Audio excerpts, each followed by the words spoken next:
Vi er så gruppe 5, og vi har om helsætninger, ledsætninger og tegnsætning.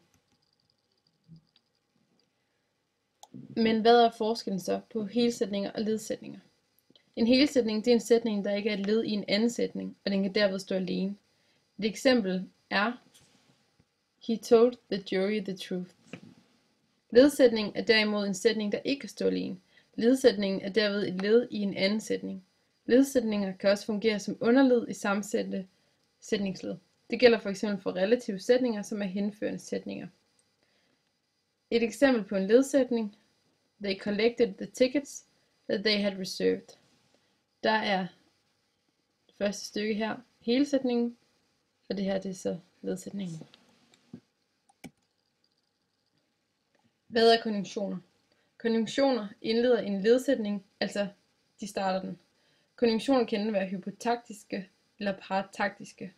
Eksempler på parataktiske, som også kaldes sidestillede, er og, eller, men, samt. Parataktiske konjunktiver bruges, når ledsætningerne er på samme niveau. Eksempler på hypotaktiske, også kaldet underordnede, er fordi, så fremt, hvis, end, dersom, da, når og hvis. Konjunktioner bruges, når ledsætningerne er på forskellige niveauer. Punktum og periode. Punktum er næsten det vigtigste tegn i en tekst, da det er afgørende for en teksts forståelighed. Når man skriver en tekst eller analyserer andre tekster, kan det være relevant at se på, hvor lange perioderne er, det vil sige, hvor mange ord der i gennemsnit er mellem tekstens punktummer.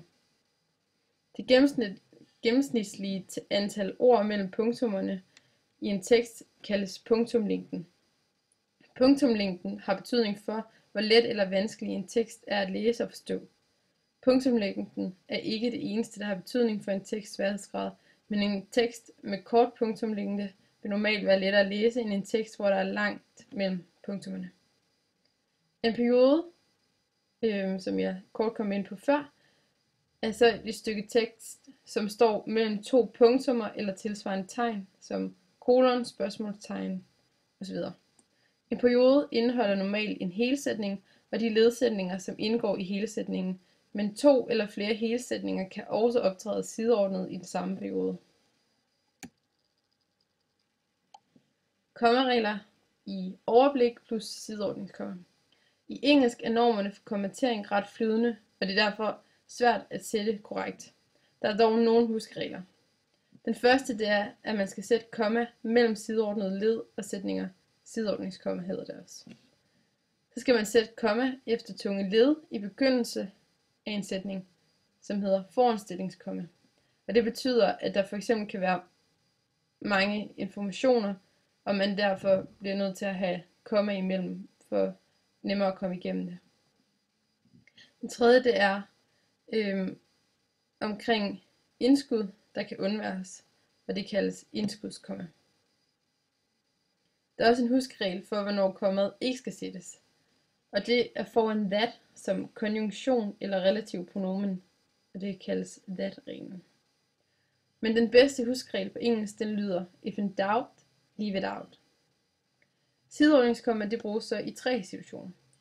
Det bruges mellem sideordnede sætninger, mellem sideordnede led, der ikke er sætninger, og mellem led i en opremsning. Sideordnede sætninger indledes ofte med de sideordnede konjunktioner and, or og but. Hvis sætningerne er korte, udelades sideordningskomma mellem sætningerne. Et eksempel: I am tired and I want to sleep. Det er ofte valgfrit at bruge sideordningskomma, især hvis de to sideordnede led ikke er sætninger. Mellem led i opremsninger er komma obligatorisk, men modsat på dansk er det også muligt at indsætte komma mellem de to sidste led i opremsningen. He has a dog, a cat and 2 horses. Og så er det så imellem a cat and 2 horses, at det er valgfrit, og man vil sætte et komma.